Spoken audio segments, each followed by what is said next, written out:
So one little thing that shifted my whole universe was to recognize that I had spent my entire life viewing God as the man upstairs, like this being outside of, like, up and out, and Christ as like Jesus's son sitting on the throne beside God, and like they're over there. And to shift that from being, oh, God's down and in, like that's the whole symbolism of asking Jesus into your heart. That's what that means. Like it's down and in, down and in. And so I think in Christianity, we take these things to be like literal. And I'm like, do you think little Jesus lives in your little heart? Like literally? He can come down and in, and then he can come all the way down here, and you can root that learning onto the earth. Yeah. So, and it like, yeah, God's up and out, because God's center is nowhere. Like, or God's center is everywhere and his circumference is nowhere. Like we are just soaked in divinity. Like, oh my God. And when people say things like, oh, if you do yoga, you're going to get a demon.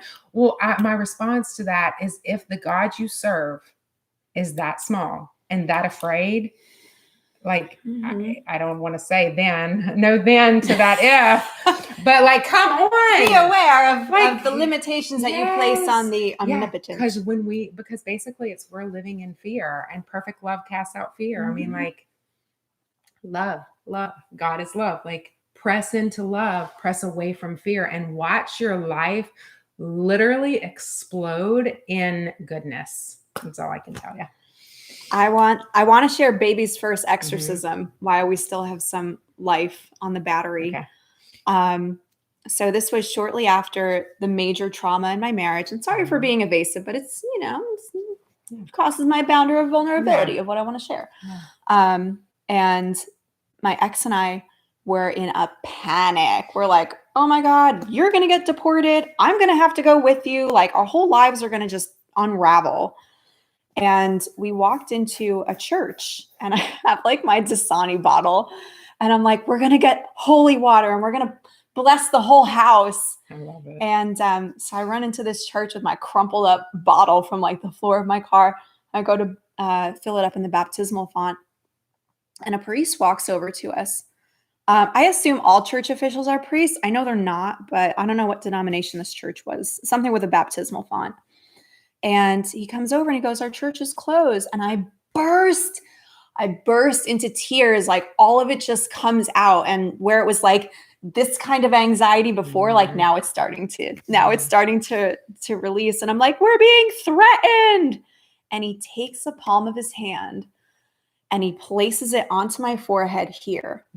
And I don't know what he was saying. I don't know what prayer it was, but he prayed over me. And as if it were standing under a waterfall, all of that fear was washed out of me. And I've never felt peace like that ever.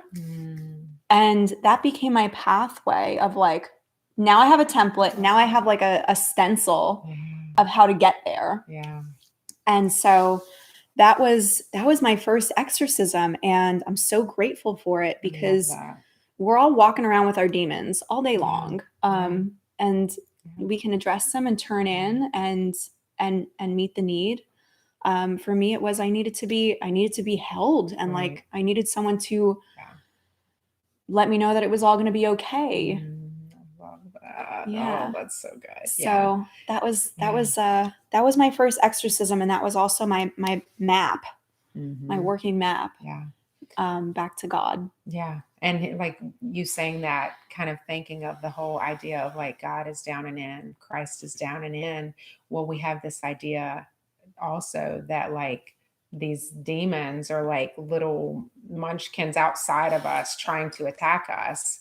And when we start to recognize, oh, wait, that's in me. Like that's, those things are things I need to deal with within myself. I don't need to like block them. Like, and it's not a demon. It's an unmet need. It's a child. Yes, exactly. To really, and I mean, it's not that I don't think there's evil in the world. Obviously there is. And one thing like my theology has come to is basically I have a theology of, I don't know. Like my mom asked me recently, she was like, you mean you don't believe in the devil? And I was like, yes, I do. Because it was like really disruptive to her, the idea. But the reality is like, I don't know what that means. I don't know. Like there are some things that are above my pay grade and everyone else's. Yep. And so like, I've come to realize if you want to be a spiritual teacher for me, you better be able to own your I don't know. Because if you have it figured out, then I'm scared to death of you. Yes. Yes. Yeah. No space for megalomania. Like, one of the ends of the spectrum is neuroticism of I don't know anything at all. Right. And the other end is the psychotic aspect of like, I know everything. And it's like, we're going to hopefully land somewhere in the middle. Yes. And with regard to being humble and acknowledging what you don't know, it's, you don't need to know nothing, but right. Yeah. And so there's space to grow.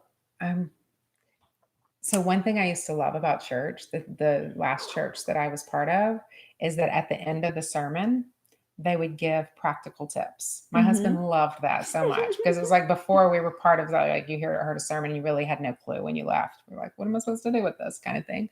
So it's actually something we've adopted into our life. Like, what's the practical tip for this? So let's talk practical tips from this. All right. Do you want to give tips to me or me to you or tips to ourselves? Let's do, let's just see what comes. Okay. Like I'll give one and you give one and you just kind of see like what's coming to me as far as a practical tip as a sex coach to the ethers, like whoever feels called to it. Allow your sexuality to be a place where you become vulnerable and really, really honest. And my practical tip is going to be to seek out yourself as your own safe haven. Yes. And with time, you will find people that mirror that safe haven external to you. It's not a guarantee that they're all presently there in your life right now. Yes. But you will get there.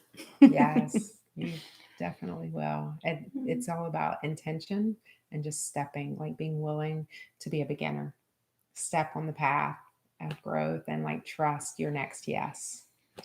Oh, that feels good. And our computer's still alive. Give me a giant hug. Oh, I love it. Oh my goodness. She's ready to play. I know. We didn't pay attention to you. Mwah.